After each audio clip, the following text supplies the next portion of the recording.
go? How did he look in the nets this morning? He's going pretty good, yep.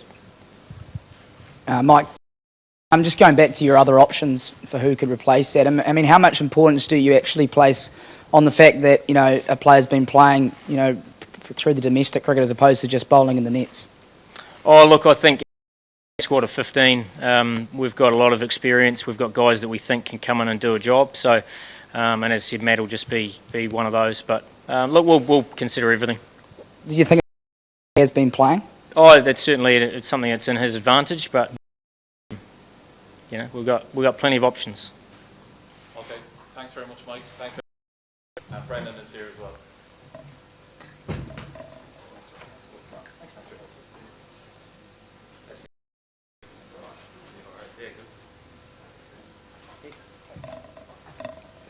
Okay. TV cameras ready?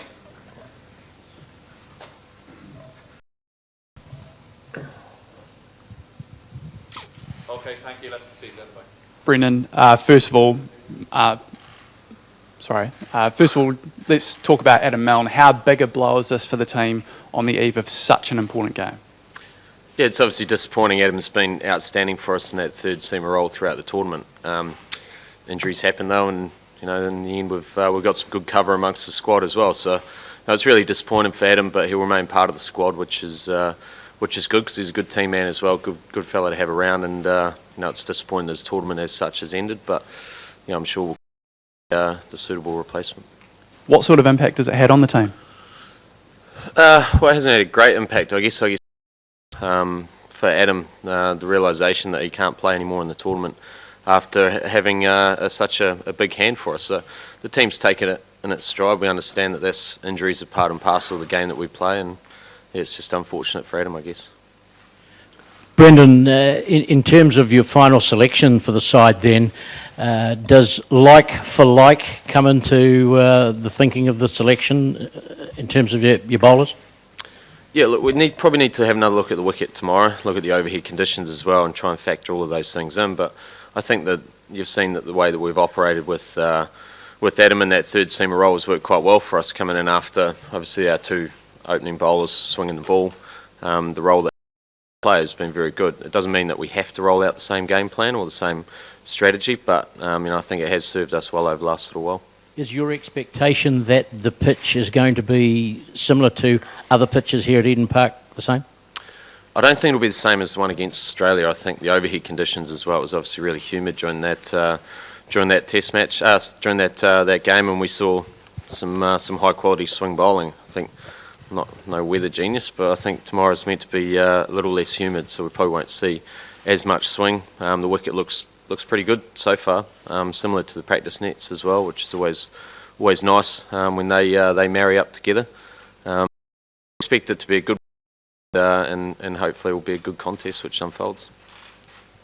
Brendan, how have Kyle and reacted to the news today of Adam's omission? Well, yeah, I guess just like everyone else in the squad has, obviously really disappointed for Milne. But again, realistic that's the game that we play. When you bowl as fast as what he does, injuries can eventuate. So, yeah, Mitch and Millsy have just been like everyone else in the squad and just taken in their stride, I guess.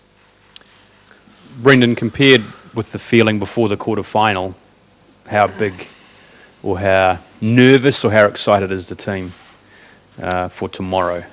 It was pretty excited. Nervous as well? Some guys get nervous, yeah. I think any game that you play, some guys in your squad get more nervous than others. But I think overall the general feeling is one that we just can't wait to get out there and display our skills, test our skills against a very good South African team, and obviously in a crunch game as well. I think the way that we dealt with the expectations of the last game and the pressures which that had in itself, that should hold reasonable stead as well. But yeah, I think some guys would be more nervous than others, but I think it's fair to say that everyone's can't wait to get out there and entertain. You seem very relaxed. I think you're in Christchurch before the first game. How will you sleep tonight? What will you do tonight? Yeah, I think I should be okay. I sort of find that being too stressed out doesn't help that much, so might as well just relax and look forward to the opportunity to go out there and represent your country again tomorrow in a really, obviously a really big game. So it's a great stage to be a part of Game 4. All the trainings that you do all the time, all the hard work and make. This is what you do it for. So we've got that opportunity tomorrow, and yeah, I'm looking forward to it. AB has just spoken about dealing with the crowd here tomorrow. How big an advantage been throughout the tournament, especially here against Australia the other day in Wellington, and do you almost can you factor that sort of thing into your planning, knowing you're going to have 40,000 people cheering you on tomorrow? Can you factor into your planning? Probably not. But when you're going good, it's great to have the crowd on your side like that. And I think we've seen throughout this tournament how behind our cricket team the public is, and we've had some superb crowds all the way around. All the way through the tournament, we've seen people turn up, and no one will forget the chant of Southey going up around the cake tin, or even last time as well, and the way that the crowd got riding behind Bolty when he was swinging through Australia as well. They're memories which will live forever. So, yeah, it's obviously it's great to be playing tomorrow's game at home, and hopefully, if we can get ourselves in a strong position, then the crowd will enjoy the ride with us as well. Just quickly about Martin as well, he's coming off an extraordinary high after that 2-3-7 with such the quickest between games in this tournament. How's he dealing with that? Does he seem as level as anything, as he always is today? He does seem really level, and I think that's something that Gup's been working on for the last 12 to 18 months, is trying to remain reasonably stable emotionally, whether he has a good day or he has a bad day. And I think that's been a catch cry of this team throughout that period as well, that we understand that the game throws up its ups and its downs, but you need to be able to remain reasonably level and go about your work. And I think the way that Gut was able to back up a really good 100 against Bangladesh, and then to be able to turn in such an amazing performance as he did the other day, shows that he certainly possessed those characteristics as well. So yeah, he's been a huge player for us in this tournament, and I'd suggest that he's probably not quite done yet. Yeah, Brendan, just a couple of quick questions. What will your final message to the troops be tomorrow? It's a good question. It'll be no different to every other game, I think. We talk a lot about this being the greatest time of our lives, and the trip that we've been on so far has been one that we'll all remember. The game's meant to be fun. Go out there, express yourself, enjoy the occasion, put our best foot forward, and we'll see where the cards fall after that. And just I'll ask you this because I didn't get a chance to ask Mike, but given Adam Milne today, is there kind of an admission that maybe the lack of rotation during the tournament, that maybe that might have been a wrong call?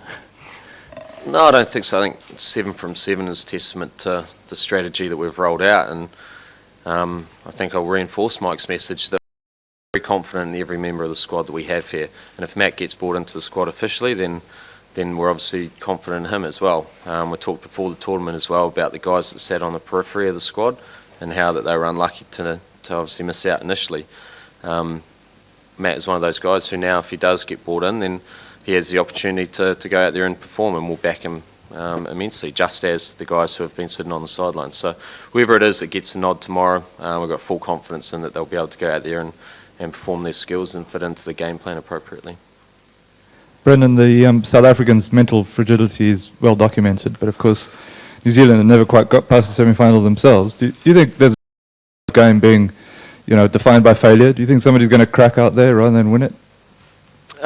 No, I don't think so. I think because both teams are playing a different brand of cricket than we've probably seen both teams play over the last little while. Both teams are playing aggressively, playing an entertaining style of cricket, and both teams are trying to win key moments and lose them. So I think tomorrow will be a great spectacle. I'd expect that the team that is able to handle the crunch situations the best will come out on top, but I would expect that the margin won't be too far between both teams. So it should be and one that certainly everyone's looking forward to.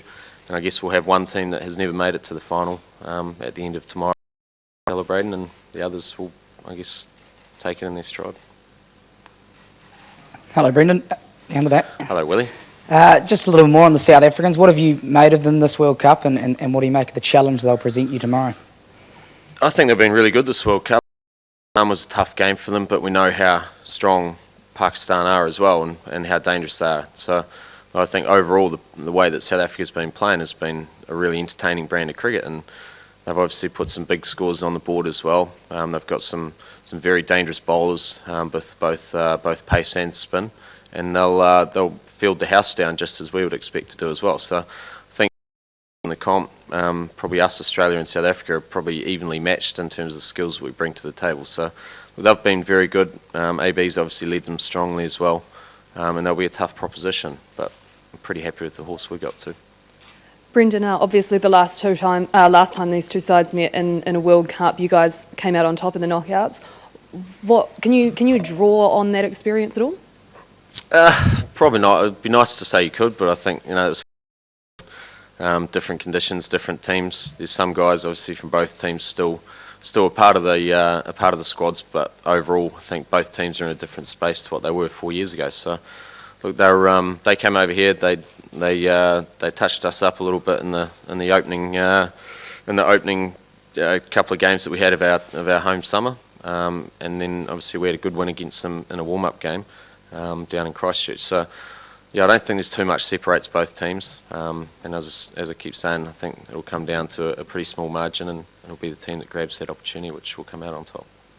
Brendan, South Africa look a very good team, but is there any area in the South African team which you think you can probably focus on, like to get more, maybe the fifth, like that? Yeah, I guess you look at all sorts of strategies when you're trying to scout teams and work out their strengths and their weaknesses, and you try and negate their strengths and you try and obviously dominate their weaknesses. But the games unfold differently to how you sometimes plan them as well. So we're going to be pretty fluid with our game plan.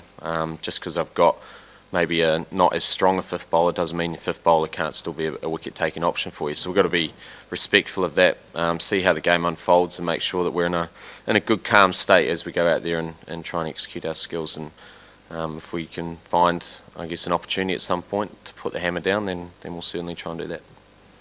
Brendan, you touched on it before, just talk about the two, well, I think you've lost the last 3 competitive one days against South Africa, but you guys won the most recent encounter between these two sides in a warm-up match.